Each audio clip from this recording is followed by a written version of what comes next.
Modern music में आप सभी का एक बार फिर से स्वागत है। CBSE हिंदुस्तानी म्यूजिक वोकल क्लास 12th के बहुविकल्पी 10 प्रश्नों का संग्रह में से आपको इस वीडियो में 21 से 30 तक आपके सामने प्रश्नों का जो संग्रह होगा वो आपके सामने जो कुछ भी बोर्ड परीक्षा के बहुविकल्पी प्रश्नों में जो बहुविकल्पी प्रश्न आते हैं बोर्ड परीक्षा में 8 प्रश्न, कुछ उनमें से कुछ अनिवार्य प्रश्नों का संग्रह 10 प्रश्नों का 10 प्रश्नों का आपके सामने रख रहे हैं, जिसमें से 1 से 10 सबसे पहले वीडियो में, 11 से 20 दूसरे वीडियो में, बहुविकल्पी के दूसरे वीडियो में, और ये बहुविकल्पी का तीसरा वीडियो है 21 से 30 तक, जिसमें से आपके सामने पहला प्रश्न 21वां प्रश्न, संगीत पारिजात में स्वरों की कुल संख्या दी गई है 15, 29, 27 और 25। तो आपने अगर संगीत पारिजात को पढ़ा है, पंडित बाहुबल जी ने लिखा है, तो उसमें 7 शुद्ध और 22 विकृत स्वरों का वर्णन आपको मिलता है। तो 7 शुद्ध और 22 विकृत, कुल मिलाकर 29 स्वरों की संख्या बताई गई है संगीत पारिजात में। 22वां प्रश्न आपके सामने ये रहा कि कौन निम्नलिखित में से वर्णों पर आश्रित है।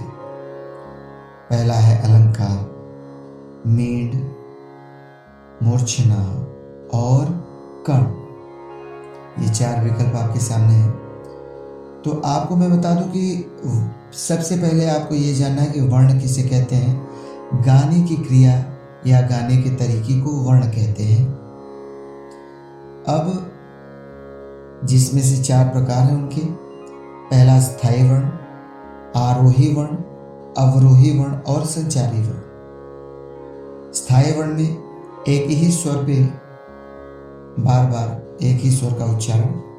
आरोही वर्ण स्वरों के चढ़ते हुए क्रम, अवरोही वर्ण स्वरों के उतरते हुए क्रम को, और संचारी वर्ण स्थायी, आरोही, अवरोही, इन तीनों वर्णों का मिश्रण या सम्मिलित रूप कह सकते हैं। तो कौन निम्नलिखित में से वर्णों पर आश्रित है? तो अलंकार, मींड, मूर्छना, कर्ण। ना मींड में ये चारों वर्ण आपको मिलेंगे, न मूर्छना में और ना ही कर्ण में। आपको वर्ण जो है अलंकार में मिलेगा। इसलिए निम्नलिखित में वर्णों पर आश्रित अलंकार है। 23वां प्रश्न, 4 3 2 4 4 3 2 किस ग्राम का श्रुत्यांतर है?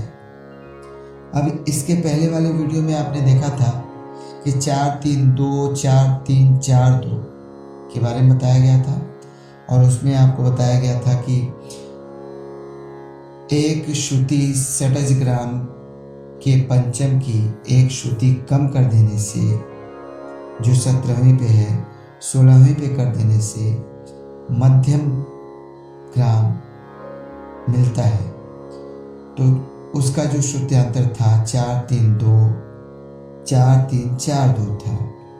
अभी इसमें 4 3 2 4 4 3 2 किस ग्राम का श्रुत्यांतर है? तो आपको मैं बता दूं कि 4 3 2 4 4 3 2 ये षडज ग्राम का श्रुत्यांतर है। श्रुत्यांतर का मतलब श्रुतियों पर जितनी श्रुतियों के अंतर पर स्वरों की स्थापना हुई है उसको श्रुत्यांतर बोलते हैं।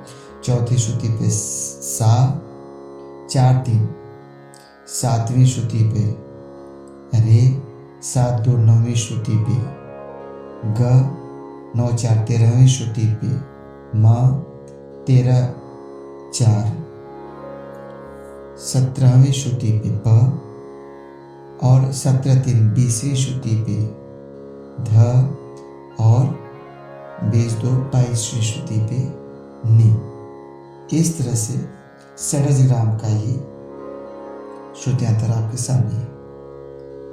अब आपके सामने 24वां प्रश्न, सही कथन चुने। राग भैरव में कोमल, ऋषभ और धैवत पर आंदोलन होता है। राग भैरव की जाति औडव शाडव है। राग बागेश्वरी के अवरोह में प वक्र प्रयोग किया जाता है। राग मालकौंस में सभी शुद्ध स्वर प्रयोग किए जाते हैं। अब ये देखिए 4 कथन दिए गए हैं, इसमें से आपको सही कथन का चुनाव करना है। तो राग भैरव में कोमल, ऋषभ और धैवत पर आंदोलन होता है। बिल्कुल सत्य बात है कि ऋषभ और धैवत या कोमल राग भैरव प्रयोग होता है और दोनों स्वरों पे आंदोलन होता है। दोनों स्वर आंदोलित होते हैं। अगर ये दोनों स्वर आंदोलित ना हो तो राग कलिंगड़ा की छाया भैरव पर पड़ने लगती है। राग भैरव की जाति औडव शाडव है। यह कथन बिल्कुल गलत है। क्यों? क्योंकि राग भैरव के आरोह और अवरोह दोनों में 7-7 स्वर प्रयोग होते हैं। तो 7-7 स्वर प्रयोग होने से उसकी जाति तो संपूर्ण हुई, तो फिर ऑडो शाडो कैसे होगी? तो राग भैरव की जाति ऑडो शाडो न होकर संपूर्ण है, इसलिए राग भैरव की जाति ऑडो शाडो, यह कथन गलत है। राग बागेश्वरी के अवरोह में प वक्र प्रयोग किया जाता है। अब देखिए, राग बागेश्वरी के अवरोह मतलब उतरते हुए क्रम, स्वरों के उतरते हुए क्रम में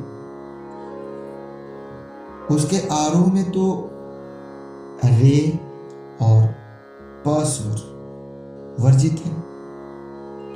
ग में कोमल प्रयोग होता है, लेकिन अवरोह में 7 स्वर प्रयोग होने के साथ साथ प वक्र और अल्प प्रयोग होता है।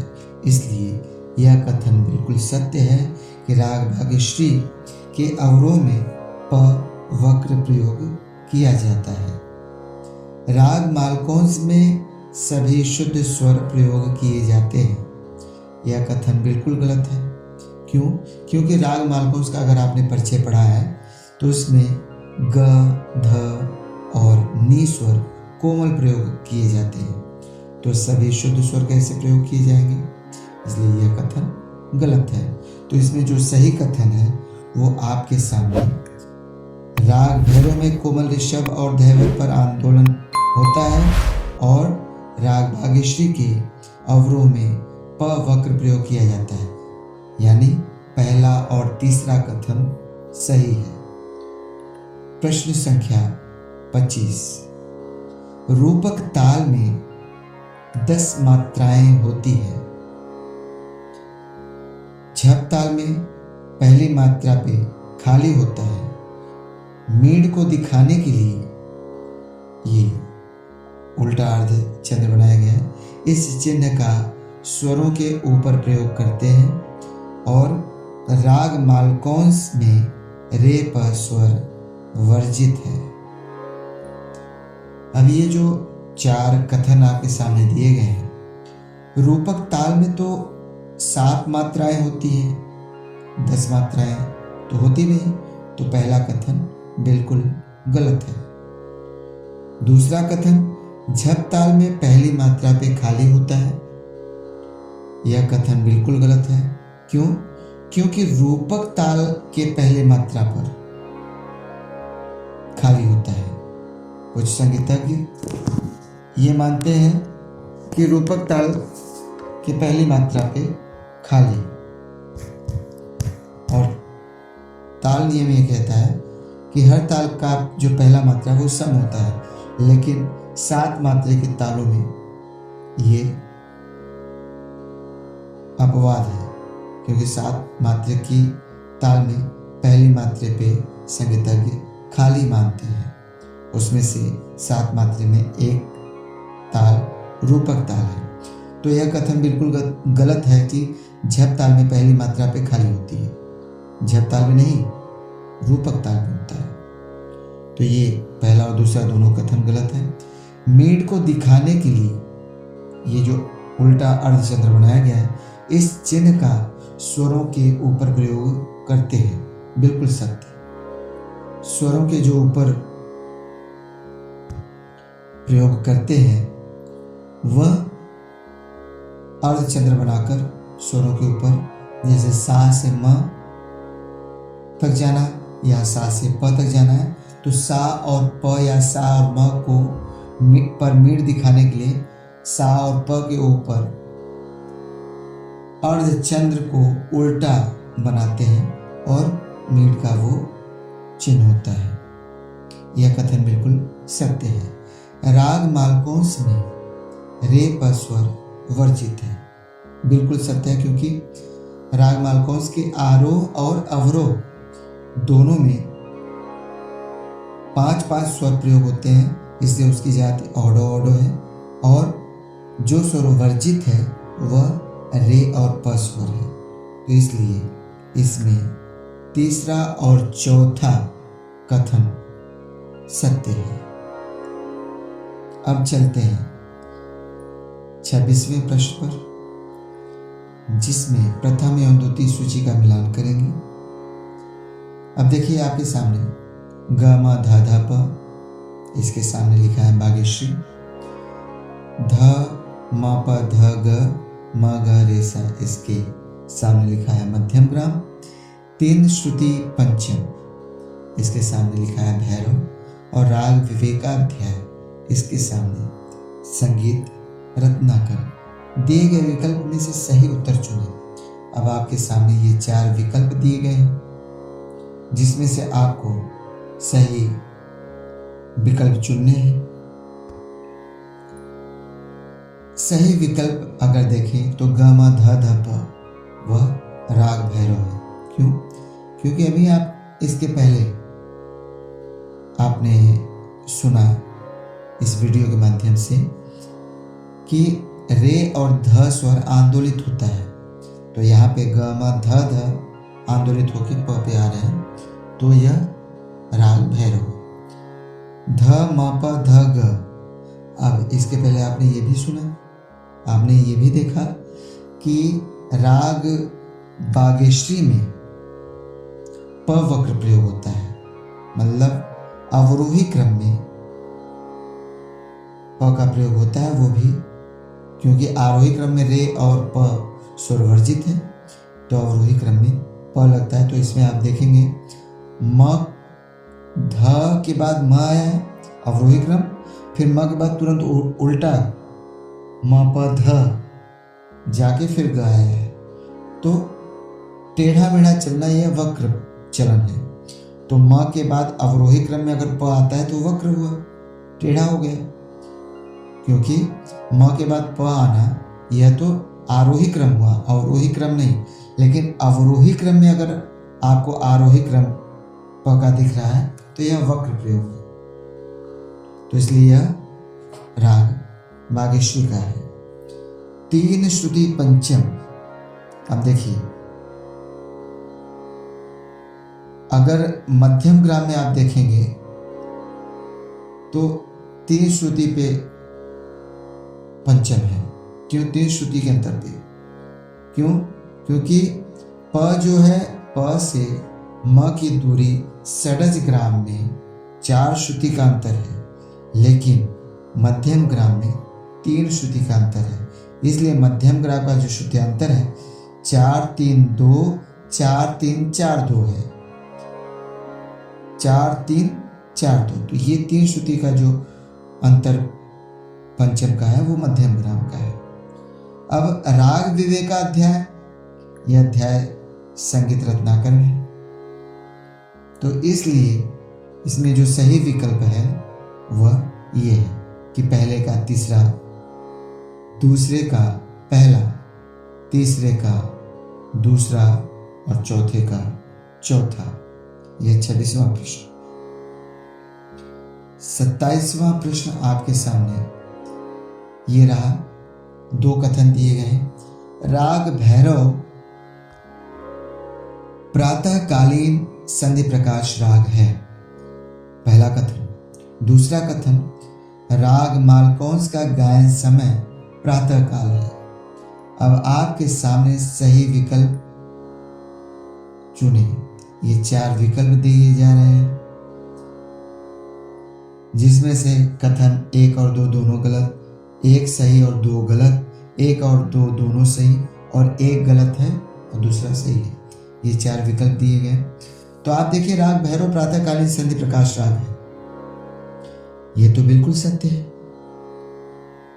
क्यों? क्योंकि संधि प्रकाश काल जो है, 2 प्रकाशों की संधि, चंद्रमा का प्रकाश और सूर्य का प्रकाश। चंद्रमा का प्रकाश जाना, सूर्य का प्रकाश आना, या सूर्य का प्रकाश जाना, चंद्र का प्रकाश आना। तो ये 24 घंटे में 2 बार होता है, प्रातःकाल और सायंकाल। तो प्रातःकाल 4 से 7 जो गायन समय, वो संधि प्रकाश काल का गायन समय है। और राग भैरव का गायन समय जो है प्रातःकाल 4 से 7 है। राग मालकौंस का गायन समय प्रातःकाल है, यह कथन बिल्कुल गलत है। क्योंकि राग मालकौंस का गायन समय, अगर राग परिचय आपने पढ़ा है, राग मालकौंस का परिचय, तो आपने पढ़ा होगा कि राग मालकौंस का गायन समय रात्रि के तृतीय प्रहर है। तो इसलिए इसमें यह विकल्प सही होगा कि कथन 1 सही और 2 गलत। 27वां प्रश्न के बाद 28वां प्रश्न। संगीत पारिजात ग्रंथ में के रचयिता हैं पंडित अहोबल जी, शारंगदेव जी, भरत मुनि जी या तानसेन जी। तो आप जानते हैं कि संगीत पारिजात को किसने लिखा है। अगर संगीत पारिजात को पढ़ा है तो संगीत पारिजात को 1650 ईस्वी में पंडित अहोबल जी ने लिखा था, संगीत पारिजात को।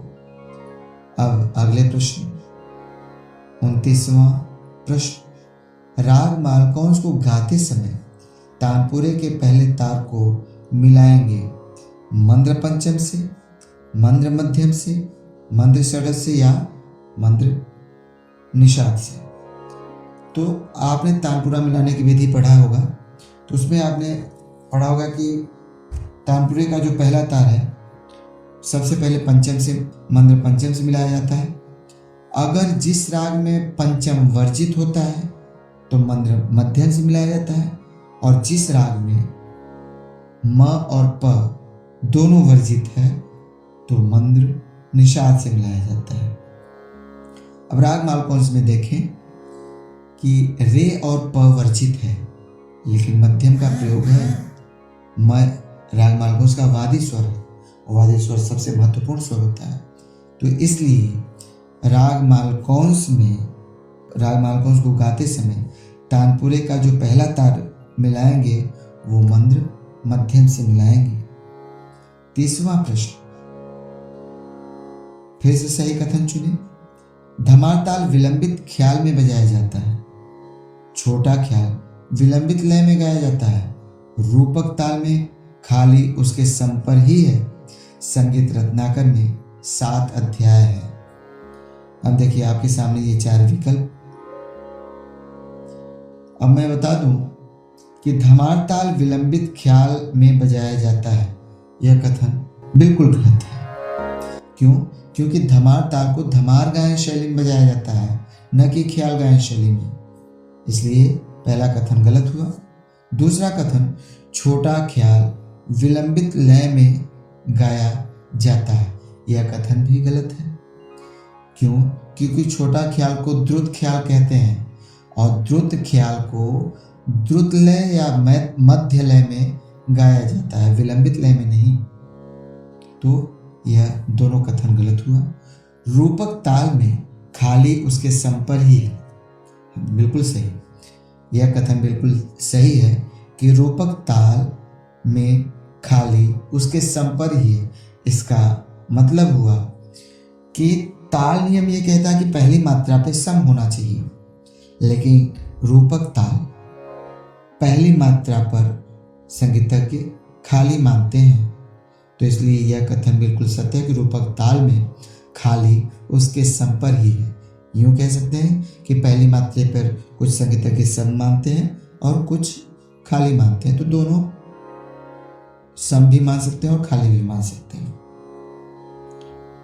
संगीत रत्नाकर में 7 अध्याय हैं। बिल्कुल सही बात है, संगीत रत्नाकर में 7 अध्याय हैं, इसीलिए संगीत रत्नाकर को सप्तोध्यायी ग्रंथ कहा जाता है। घ तीसरा और चौथा है। 21 से 30 प्रश्नों का ये संग्रह आपके सामने था।